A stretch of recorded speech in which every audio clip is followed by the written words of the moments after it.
যে বিষয়টি অনেকগুলো কারণ আছে, কারণের মধ্যে গুরুত্বপূর্ণ হচ্ছে জলবায়ু পরিবর্তন। আমরা প্রত্যেকে কোনো না কোনোভাবে কিন্তু তা প্রভাবিত করছি, তবে কিছু মানুষ কিন্তু তার বিপরীতে। জলবায়ু পরিবর্তন এক বৈশ্বিক চ্যালেঞ্জ এবং এই চ্যালেঞ্জ মোকাবেলা করতে হচ্ছে আমাদেরকে। সাতক্ষীরার একদল তরুণ জলবায়ু পরিবর্তন মোকাবেলায় কার্যকারী সব উপায় বাস্তবায়নের প্রচেষ্টা চালিয়ে জনগোষ্ঠীর জীবনমান উন্নয়ন করছে এবং মানুষের মুখে হাসি ফোটাবার প্রচেষ্টা চালিয়ে যাচ্ছে।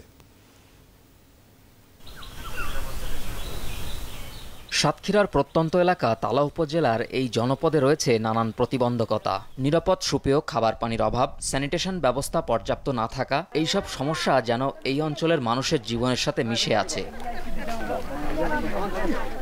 প্রত্যন্ত এই এলাকার জনগোষ্ঠীর জীবনমান উন্নয়নে কাজ করছে একদল উদ্যমী তরুণ। প্রশিক্ষণ দিচ্ছে লবণাক্ত জমিতে কিভাবে জলবায়ু সহনশীল কৃষিজ উৎপাদন বাড়াবে।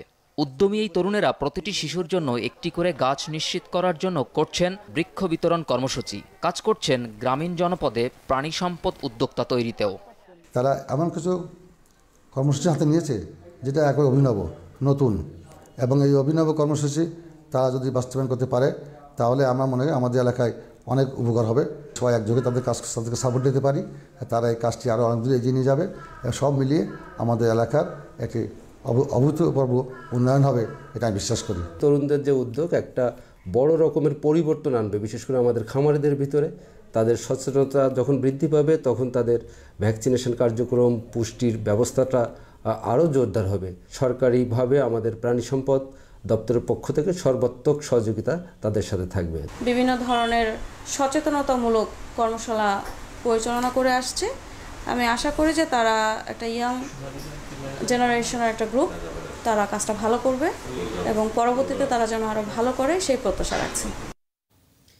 আচ্ছা, এই জলবায়ু পরিবর্তনে যখন আমরা কথা বলি, এই বিষয়টা বোঝা দরকার যে জলবায়ু পরিবর্তনটা হচ্ছে একটা রিয়েল বিষয় এবং এটা একটা চেইন রিঅ্যাকশনের মতো, এবং এটা আমি এখন পরিবর্তন করতে হবে, এটা থামাতে পারবো না। কারণ এটা থামানোর, এটা মানে ধীর করা সম্ভব, কিন্তু থামানো বা বদলে ফেলা আসলে এটাকে গতিশীল করা সম্ভব, একদম চটজলদি করা সম্ভব। ওই যে 3000 গাছের যেন কি একটা গতকালই আমরা বলছিলাম না, এরকম ঘটনাগুলো আরো যদি ঘটানো যায় তাহলে খুব তাড়াতাড়ি আরো সম্ভব। কিন্তু এটাকে ধীর বা শ্লথ করতে আরো 30 থেকে 50 বছর তো সেটার জন্য যেটা খুব প্রয়োজন, আমার এলাকাকে বুঝে, আমার যা যা চারপাশে আমাদের রিসোর্স আছে সেটাকে বুঝে কিভাবে সেটাকে আমাদের ফেভারে কাজে লাগানো যায়, সেটা করছে সাতক্ষীরার ছেলেমেয়েরা।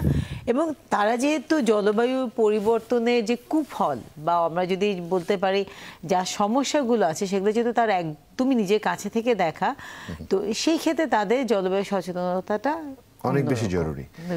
এখানে আসলে আমার, তুমি বলছিলে তো যেখানে যেটা উপযোগী সেই উপযোগী অনুযায়ী পরিবর্তন বা যাই করার তা করার। আমার একটা বিশাল প্রশ্ন মাথায় ঘুরপাক খায়।